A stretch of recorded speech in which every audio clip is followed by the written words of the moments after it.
a gente vai continuar essa parte de rolamento e agora a gente vai falar de movimento interno e externo. Deixa eu compartilhar.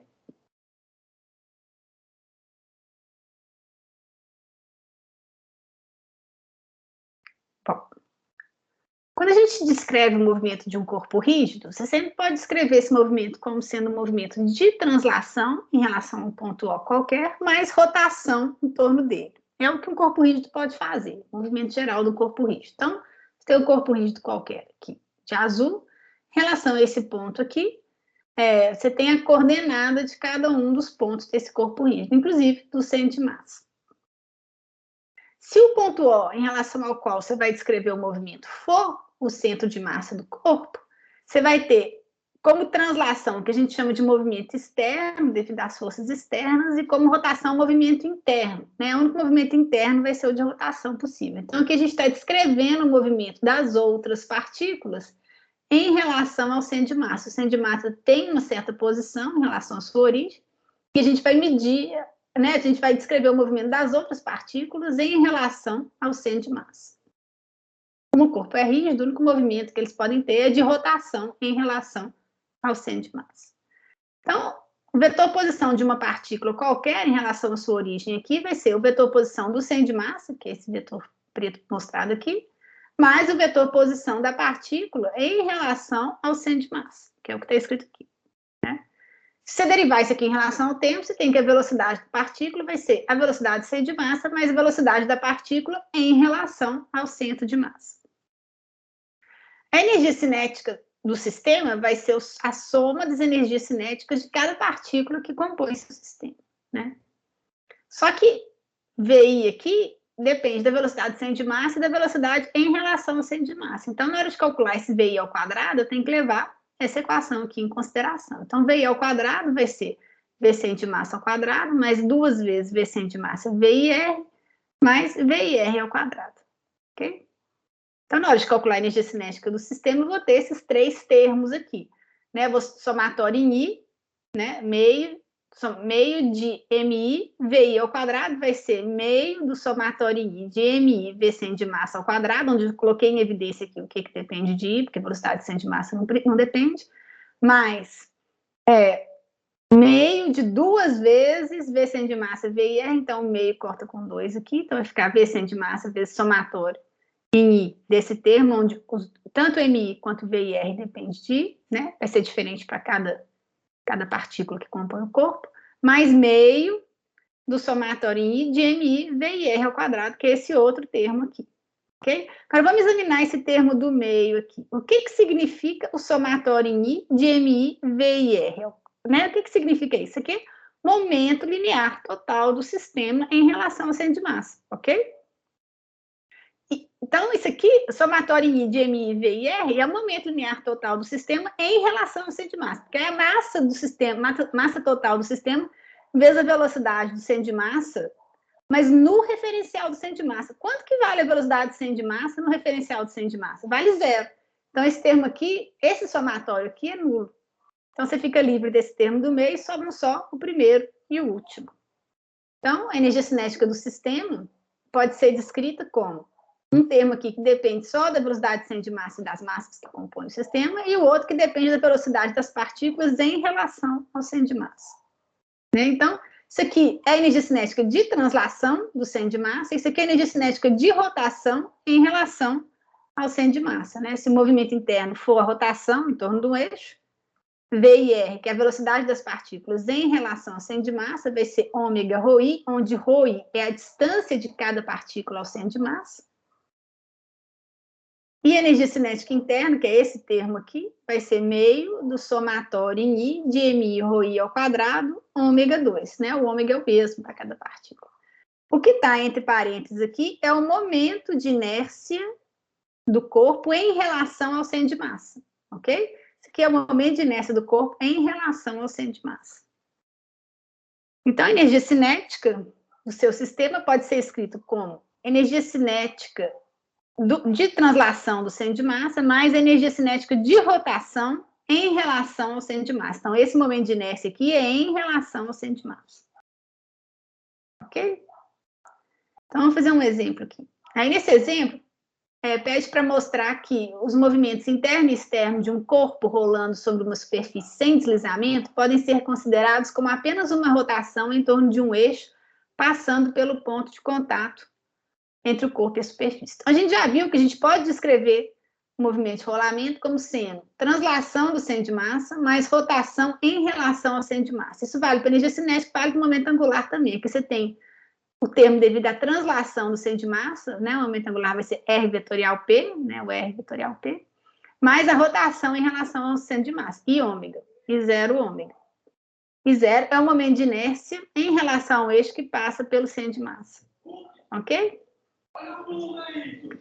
Bom, esse movimento é sem deslizamento, né? A gente está pedindo aqui para mostrar justamente que sem deslizamento, você pode descrever esse movimento como translação do centro de massa mais rotação em relação ao centro de massa ou rotação pura em relação ao ponto que passa em relação ao eixo que passa pelo ponto de contato. Porque é sem deslizamento, eu tenho que V igual a ômega R. Então, no lugar de V, eu posso colocar ômega R, tanto nessa equação quanto nessa. Então, na primeira equação, no lugar de V, eu coloquei ômega R. Então, aqui, no lugar de V ao quadrado, ficou ômega 2 R2. Então, eu posso escrever essa primeira equação da seguinte maneira. Tem ômega 2 aqui, tem meio aqui, coloco isso em evidência, meio de ômega 2, o que sobra está entre parênteses. A equação o momento angular desse sistema aqui em relação a um ponto qualquer, ele é o aumento angular devido à translação do centro de massa, mas devido à rotação em relação ao centro de massa. No lugar de V, eu também coloquei ômega R, ok? Coloquei ômega em evidência, eu fiquei com essa expressão aqui. Você vê que a expressão entre parênteses é a mesma. Acontece que o que está entre parênteses aqui também é um momento de inércia, que eu chamei de I, que é o momento de inércia, né, em relação a um eixo que passa pelo ponto de contato com a superfície. Lembra do teorema dos eixos paralelos. Se você tem um momento de inércia em relação a um eixo que passa pelo centro de massa, você sabe o momento de inércia em relação a um eixo paralelo a esse eixo que passa pelo centro de massa. Se ele está a uma distância R do eixo que passa pelo centro de massa, o momento de inércia desse eixo, em relação a esse eixo, paralelo a um eixo que passa pelo centro de massa, a uma distância R, um do outro, é I0, que é o momento de inércia em relação ao eixo que passa pelo centro de massa, mais MR2.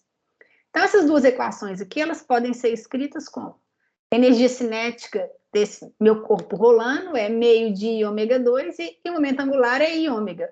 Então, você vê que isso aqui é energia cinética em relação ao ponto que passa pelo um eixo que passa pelo ponto de contato. E ele é só rotação, não tem termo de translação. E esse aqui é um momento angular também que só tem um termo de rotação. Então, falar que o movimento de rolamento sem deslizamento, você pode descrever como translação do centro de massa mais rotação em relação ao centro de massa ou rotação em torno de um eixo instantâneo que passa pelo ponto de contato, é realmente equivalente. Essas equações aqui de cima, que são translação do centro de massa mais rotação em relação ao centro de massa, são equivalentes a essas equações aqui de baixo, que são só de rotação, mas em relação a um eixo que passa pelo ponto de contato. Então, se o rolamento for sem deslizamento, você pode escolher se vai fazer translação do centro de massa mais rotação em relação ao centro de massa ou só rotação em relação ao eixo que passa pelo ponto de contato. O que tem que tomar cuidado? Em geral, no enunciado dos problemas, te dá o momento de inércia do corpo em relação a um eixo que passa pelo centro de massa. Se você quer usar essas equações aqui de baixo, que é rolamento puro, você tem que calcular o novo momento de inércia, né? Que vai ser o momento de inércia do corpo em relação ao eixo que passa pelo centro de massa, mais MR2, onde R é a distância entre os dois eixos, ok? Usando o teorema dos eixos paralelos, mas dá na mesma. Vamos fazer um problema aqui dos dois jeitos, para vocês verem a diferença. Então, fala assim, você tem um corpo de massa M, raio Rzinho, e momento de inércia I0, com relação a um eixo que passa pelo centro de massa. E ele desce sem deslizar um plano inclinado de ângulo θ. A gente já fez um monte de problema de plano inclinado, mas as coisas não giravam, elas só transladavam. Agora, a gente tem um corpo de simetria esférica, que pode ser um cilindro, um anel, uma esfera, um monte de coisa que tem simetria esférica e que desce rolando sem deslizar. Então, além de ter translação do centro de massa, que foi o que a gente sempre fez antes, em lei de Newton, você tem translação do centro de massa e rotação em relação ao centro de massa, ok? Então, pede aceleração de translação do centro de massa. Vamos lá. Então, vou fazer o primeiro método, que é a segunda lei de Newton, com o eixo passando pelo centro de massa. Então, vou fazer translação do centro de massa mais rotação em relação ao centro de massa, tá bom? A parte de rotação.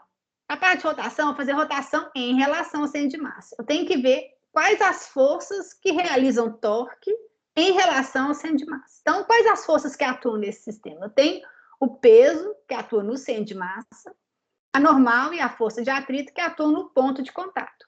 A normal é perpendicular à superfície de contato, está aqui desenhado direitinho, e a força de atrito é paralela à superfície de contato e contrária à tendência do movimento de deslizamento, que é para baixo. Então, essas são as forças. Veja bem, tem que desenhar as forças no ponto certo de atuação delas. O peso tem que desenhar no centro de massa, a força de atrito é normal no ponto de contato, senão a gente calcula tudo errado na hora de calcular os torques. Bom, então, em relação ao centro de massa, quais as forças que realizam torque?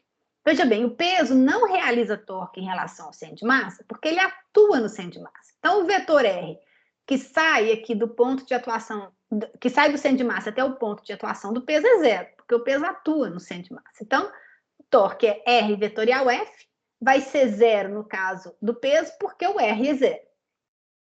Então, tem que ver qual que é o torque da normal e o torque da força, devido à força de atrito em relação ao centro de massa.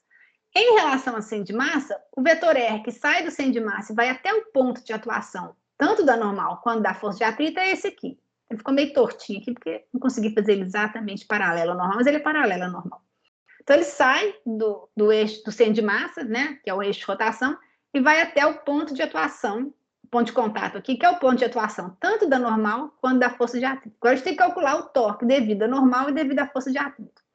Veja bem, esse vetor R, ele é paralelo à normal. Então, a normal não vai realizar torque, porque não é porque o vetor R é nulo, não. O vetor R não é nulo, mas R vetorial normal vai dar zero, porque são vetores paralelos.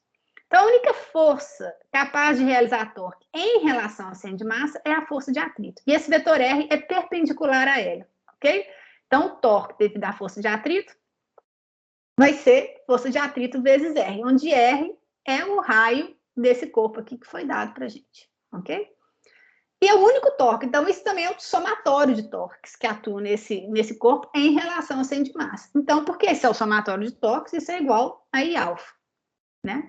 Então, somatório de torques em relação ao centro de massa é I alfa, onde I aqui é o momento de inércia em relação ao centro de massa, que foi dado como I0, então chamei de I0 por causa disso. Então, a força de atrito vai ser I0 alfa sobre R, ok? Bom, eu tenho que A igual a alfa R, então alfa é A sobre R. Já substituí aqui, por quê? Porque está pedindo aceleração de translação. Então, já vou escrever minha equação em função da aceleração de translação do centro de massa. Beleza, então tem a rotação em relação ao centro de massa. Agora eu tenho que ter a equação. Então, eu já fiz a equação de rotação em relação ao centro de massa. Agora eu preciso da translação do centro de massa também. A translação do centro de massa é o que a gente estava fazendo muito antes, lá na lei de Newton, capítulo lá de trás. Quais as forças que atuam no corpo? A gente já viu. Peso normal e força de atrito, né? Na direção perpendicular aqui ao plano inclinado, eu não tenho aceleração. Então, a normal vai ser igual a componente na direção da normal do peso, que vai ser aqui é θ, né? Então, vai ser normal menos mg cosseno θ é zero. E na direção paralela aqui ao plano inclinado, eu vou ter a outra componente do peso, que é a componente aqui paralela ao plano inclinado, que é mg seno θ, e a força de atrito. Então, mg seno θ menos força de atrito é a massa do corpo e a aceleração dele. Só que a força de atrito eu já sei como, expressar ela aqui na equação 1. Então, eu vou pegar esse resultado de 1 e vou jogar aqui. Okay? 1 em 2. Então, no lugar da força de atrito, eu coloquei IA sobre R2, multipliquei tudo por R2 de um lado e do outro, fiquei com essa equação aqui. Colocar em evidência, vou dividir tudo por MR2 e vou ter que a aceleração é G seno θ, 1 mais I sobre MR2. Ok? Aqui tem uma coisa bem curiosa, é que I0 é um momento de inércia em relação ao centro de massa. Então, se isso aqui for um anel, se for um anel de raio R, o I0 vale MR2. Então, vai ficar 1 mais MR2 sobre MR2, 1 mais 1 vai dar 2, então a aceleração vai dar G seno θ sobre 2. Agora, se o I0 Se isso aqui, em vez de ser um anel de raio R, for um cilindro de raio R, o momento de inércia é meio de mR2. Então, aqui vai dar um valor diferente da aceleração. A aceleração, ela não depende nem da massa, nem do raio do corpo. Ela depende só do fator de forma. Então, esse zero aqui vai sempre ser expresso como um fator vezes mR2. Pode ser um fator maior ou menor, dependendo do corpo, né? Se é o corpo oco, se não é oco, como é que está a distribuição de massa ali em relação ao centro de massa, mas é sempre um fator vezes mR2. Então, mR2 vai cortar com mR2, vai sobrar aqui 1 mais o fator de forma. Então, a aceleração, ela não depende nem da massa, nem do raio do corpo, ela depende só desse fator de forma. Então, qualquer cilindro vai ter a mesma aceleração, independente da massa do raio. Qualquer anel vai ter a mesma aceleração, independente da massa do raio do anel. E qualquer anel vai ter uma aceleração menor do que qualquer cilindro, independente da massa e do raio do anel e do cilindro. Isso é curioso, né? Isso não é uma coisa intuitiva na cabeça da gente, não, mas é verdade. Bom, agora a gente vai fazer o mesmo problema, mas em vez de fazer translação do centro de massa mais rotação em relação ao centro de massa, a gente vai fazer esse problema considerando só a rotação em relação ao ponto de contato. Então, instantaneamente, né, à medida que isso aqui vai rolando, você vai ter um eixo rotação que corresponde ao ponto de contato, que é o que a gente viu, que a princípio são são jeitos equivalentes de descrever esse movimento. Então, o eixo passando pelo ponto de apoio ou ponto de contato. Bom, agora eu tenho que calcular, agora como eu vou fazer rotação em relação ao ponto de contato, eu tenho que calcular os torques em relação ao ponto de contato. Então, em relação ao ponto de contato, veja bem, a força de atrito não realiza torque. Por quê? Porque ela atua no ponto de contato. Em relação ao ponto de contato, a normal também não realiza torque, porque ela atua no ponto de contato. E torque é R vetorial F, onde R é o vetor que sai do seu eixo de rotação até o ponto de aplicação da força. No caso aqui, tanto da força de atrito quanto da normal, esse R é zero, em relação ao ponto de contato. Então, em relação ao ponto de contato, a única força que realiza torque é o peso. Okay? Tem que calcular o torque, então, só do peso. O torque do peso depende desse vetor aqui, o vetor que sai do ponto de contato e vai até o ponto de atuação do peso. Ok? O torque do peso é R vetorial peso. Um torque entrando que vai fazer isso aí rolar, justamente. Então, me interessa a componente do peso perpendicular ao vetor R, que é essa componente aqui paralela ao plano inclinado, que é mg seno θ. Então, o torque vai ser R mg seno θ. R é o módulo do vetor R mg ali, e mg seno θ é a componente do vetor peso perpendicular a R. Okay? Esse é o torque que eu tenho. Somatório de torques é igual a I-alfa. Só que o I aqui não é o I0, porque é o momento de inércia em relação ao eixo que passa pelo ponto de contato. O I0 é o momento de inércia em relação ao eixo que passa pelo centro de massa. Mas eu sei relacionar um com o outro. Esses dois eixos aqui, que são paralelos, estão a uma distância Rzinho um do outro. Então, não, aqui antes de fazer isso, antes de mudar o momento de inércia, só que eu escrevi no lugar de alfa, eu coloquei A sobre R, porque está pedindo aceleração de translação.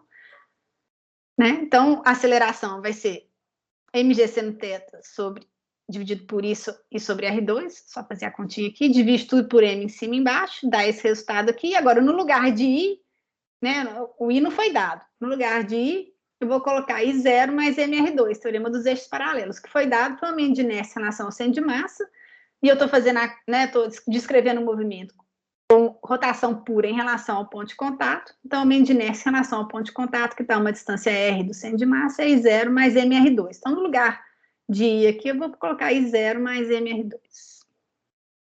Então, a aceleração vai ser G seno θ, 1 mais I0 sobre MR2. Ok?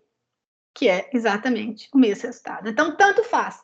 Você pode descrever o rolamento, né? Esse corpo descendo, rolando o plano inclinado, tanto como descrevendo como translação do centro de massa mais rotação em relação ao centro de massa, que é o que a gente fez aqui, e aí você tem que calcular os torques em relação ao centro de massa, quanto só rolamento puro, né? Só rotação pura em relação ao ponto de contato. Você tem que calcular os torques em relação ao ponto de contato, mas ele só tem rotação, não tem translação. Isso só pode ser feito nas situações onde você tem rolamento sem deslizamento. E enfatizando novamente que essa aceleração aqui, ela depende só do fator de forma do momento de inércia do corpo em relação ao centro de massa. Então, isso é muito legal, porque qualquer cilindro vai ter a mesma aceleração, qualquer anel vai ter a mesma aceleração, independente da massa do raio, e um anel vai ter sempre uma aceleração menor do que um cilindro, porque o fator de forma dele é maior do que o do cilindro. Vou fazer mais um aqui, mais um exemplo. Isso aqui é um ioiô. Então, você tem um ioiô de massa M grande e momento de inércia I em relação ao centro de massa. E o carretel onde se enrola o fio tem raio R grande, ok? Determine a aceleração do centro de massa do ioiô e sua velocidade após ter se deslocado de Y. Então, você quer aceleração e velocidade. Okay? Quais são as forças que atuam no ioiô? Você tem o peso dele, que atua no centro de massa, o peso aqui para baixo, e você tem a tensão no fio, que atua uma distância R, né, do eixo de rotação aqui, que passa pelo centro de massa. São as duas forças que você tem. Então, primeiro método, leis de Newton. As forças, tensão e peso. Peso no centro de massa e a tensão é uma distância R do centro de massa. Bom, em relação ao centro de massa, o peso não realiza torque, porque ele atua no centro de massa. A única força que realiza torque é a tensão. O vetor que sai do centro de massa, né, e vai até o ponto de aplicação da tensão é esse aqui. Então, R vetorial, tensão, dá um torque entrando que faz o ioiô girar, como está mostrado na figura aqui. Ok? Então, qual que é o torque devido à tensão? Esse vetor Rzinho tem módulo R grande, esses vetores são perpendiculares, o Rzinho tem, então o ângulo entre eles é 90 graus, então o torque é T vezes R. E isso é o único torque, então é um somatório de torques que é I alfa. Aí você tem a translação do centro de massa. Não, então tá, a gente fez a rotação em relação ao centro de massa, agora tem a translação do centro de massa. As forças que atuam no corpo são mg e a tensão T. Então, na translação do centro de massa, eu vou ter mg menos T igual a massa do corpo e a aceleração. E aqui em cima eu já escrevi o alfa em função do A. A igual a alfa R, então alfa é A sobre R, só para ficar tudo em função da aceleração do centro de massa. Ok? Você tem as duas equações. 1 em 2, você tira a tensão de 1 e joga em 2, você vai achar a aceleração. Você tem aceleração nos dois termos, agrupa os dois termos, coloca A em evidência, você acha a aceleração do centro de massa, que foi uma das coisas que está pedindo. Aceleração do centro de massa e sua velocidade após ter deslocado Y. Então, tendo achado a aceleração, como é que você acha a velocidade? Ó, aceleração, esse termo aqui é constante. Então, V2 é VO2 mais 2AD, um movimento uniformemente variado. Ele saiu do repouso, então V0 é 0, então V ao quadrado é 2AY. E Y é o tanto que ele desceu, porque falou que ele deslocou de Y, centro de massa. O A você acabou de calcular, só pegar esse valor de A, substituir aqui, você tem o valor de V ao quadrado. Tira a raiz, você tem o valor de V. Okay? Então, o que você fez?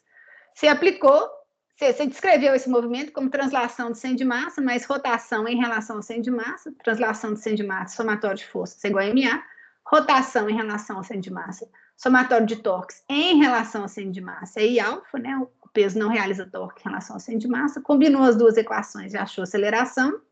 Você queria também a velocidade, a aceleração é constante, então movimento uniformemente variado. V2 é V0 ao quadrado, que é 0, mais 2AY, onde Y é o tanto que ele desceu, que o centro de massa desceu, você acha a velocidade. Você pode também fazer esse problema por conservação de energia mecânica. Não tem deslizamento, então você tem conservação da energia mecânica. Você pode falar assim, inicialmente, a energia mecânica inicial era mgy. Coloca o 0 na posição que ele está final aqui. Então, ele saiu dessa posição inicial, desceu y, mas na posição inicial ele tinha um mgy de energia potencial gravitacional. E estava parado, então não tinha energia cinética. No que ele desce y, ele chega na altura zero da sua energia potencial, mas transformou toda essa energia potencial gravitacional em energia cinética. Quando tem conservação da energia, você pode igualar um com o outro. Mas essa energia cinética é energia cinética tanto de translação do centro de massa quanto de rotação em relação ao centro de massa, porque o ioiô desce rolando, né? Ele desce, então o centro de massa translado, mas ele roda em relação ao centro de massa. Como V igual a ômega R, no lugar de ômega você pode pôr V sobre R, né? Então, no lugar de ômega você vai pôr V sobre R. Você tem essa expressão aqui para energia cinética após ele descer uma altura Y. Você iguala energia mecânica inicial com energia mecânica final, então mgy vai ser igual ao seu termo de energia cinética aqui, que meio de V2 é comum, então você pode pôr em evidência meio de V2, ok? Então você tira aqui V2, é dado por isso aqui. Então, V é dado por esse valor, que é exatamente o mesmo. Né? Então, você consegue também obter V. Para obter aceleração, você usa a mesma equação aqui e você obtém a aceleração. Vou parar aqui.